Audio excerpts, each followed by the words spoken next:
வேர்க்கலைக்கு நம்ம தண்ணி பாய்ச்ச வந்து தொடங்கியாச்சுங்க. கரெக்டான டைம்ல வந்து பாத்தீங்கன்னா தண்ணி பாய்ச்ச வந்து தொடங்கியிருக்கோம். ஏன்னா இப்பதான் ஊடை இறங்குற சமயம். ஊடை இறங்குறதுன்னா நிறைய பேருக்கு என்னன்னு தெரியாது இல்லையா? அது ஒன்றும் இல்லைங்க, பிஞ்சு இறங்குறது தான் ஊடை இறங்குறது அப்படின்னு வந்து சொல்லுவாங்க. இந்த பிஞ்சு இறங்குறதுக்கு முன்னாடி சின்னதாக கம்பி மாதிரி வந்து பார்த்தீங்கன்னா நீட்டாக வேர்க்கலை செடி கீழே வந்து இறங்கும். அதை தான் அப்படி வந்து சொல்லுவாங்க. நான் இந்த ஷார்ட்ஸில் வந்து பார்த்தீங்கன்னா உங்களுக்கு காட்டுறேன். தண்ணி பாய்ச்ச அப்புறம் வேர்க்கலை செடி வந்து பார்த்தீங்கன்னா பார்க்கறதுக்கு செம்ம அழகாக இருக்கும் நண்பா. அந்த அளவு இருக்கும் அப்படின்னே வந்து சொல்லலாம். இப்போ வந்து பார்த்தீங்கன்னா நான் கம்பி மாதிரி சொன்னேன் இல்லையா? ஸோ அதை வந்து பார்த்தீங்கன்னா காட்டுறேன். இந்த வெள்ளை வழியாக தெரியுது இல்லையா?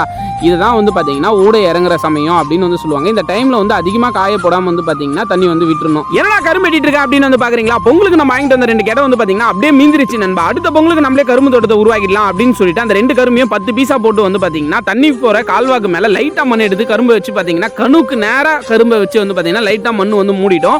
அடுத்தது ஆல்ரெடி வேர்க்கலை செடிக்கு தண்ணி பாய்ச்சிட்டு இருக்கு இல்லையா? அப்படி இதுக்கும் லைட்டாக பாய்ச்சிடலாம் அப்படின்னு சொல்லிட்டு வந்து பார்த்தீங்கன்னா முடிவு பண்ணோம். இது துளுத்து வருதா அப்படின்னு சொல்லிட்டு வந்து பார்த்தீங்கன்னா அடுத்த ஷாட்ஸ்ல வந்து போடுறேன். கிரீன் கலர் ஆட